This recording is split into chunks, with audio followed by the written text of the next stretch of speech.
Teksten er de 10 bud. De blev givet til Moses af Gud for 1000 år siden, før Jesus blev født på Sinai-bjerget ifølge det gamle testamente. De 10 bud blev givet til det jødiske folk, men også rettet mod de kristne. Dog fungerede de 10 bud mere som en form for retningslinjer og ikke reelle normer. I kristendommen er det nemmere at blive frelst af Gud, hvis du bryder en af de 10 bud. Modsat jødedommen, hvor specielt ortodokse jøder er mere forpligtet til at opfylde deres trosretningsregler. De har dermed svært ved at opnå at blive frelst.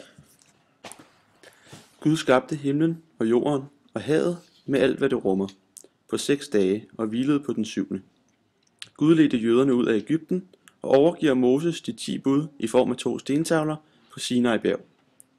De 10 bud er grundlæggende retningslinjer, som jødedommen såvel som kristendommen skal følge. Dog fortolkes budene forskelligt i de 2 religioner. De 10 bud lyder som følge. 1.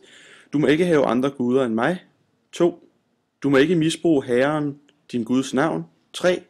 Du skal holde hviledagen hellig. 4. Du skal ære din far og din mor.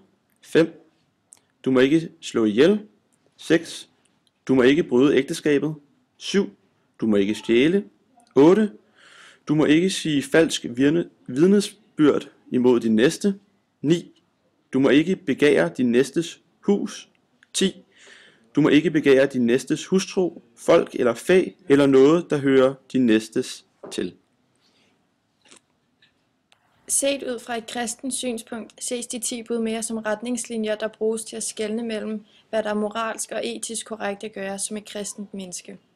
Teksten omhandler, at du som jøde er forpligtet til at overholde de 10 bud så godt som du kan, for at kunne blive frelst af Gud. Men i kristendommen siger Jesus, at de 10 bud stadig fungerer som retningslinjer, men dog ikke ensbetydende med, at du ikke kan blive frelst, hvis du ikke opfylder reglerne. Det vigtigste i kristendommen er blot, at du tror på Gud. De 10 bud er relevante for de kristne på den måde, at det giver forståelse for, hvad der er etisk korrekt og ukorrekt for det kristne menneske. Vores tekst er fra syndefaldstiden, og indtil Gud inkarnerer sig i mennesket gennem Jesus. Gud har ikke åbenbaret sig i Jesus endnu. Ved at udlevere de 10 bud er det et forsøg fra Guds side på at få styr på mennesker på. Han giver dem regler for, hvordan folket skal opføre sig. I syndefaldstiden forsøgte mennesket at udvirke forsoningen med Gud, forgæves fordi mennesket satte sig selv og sine egne interesser i centrum.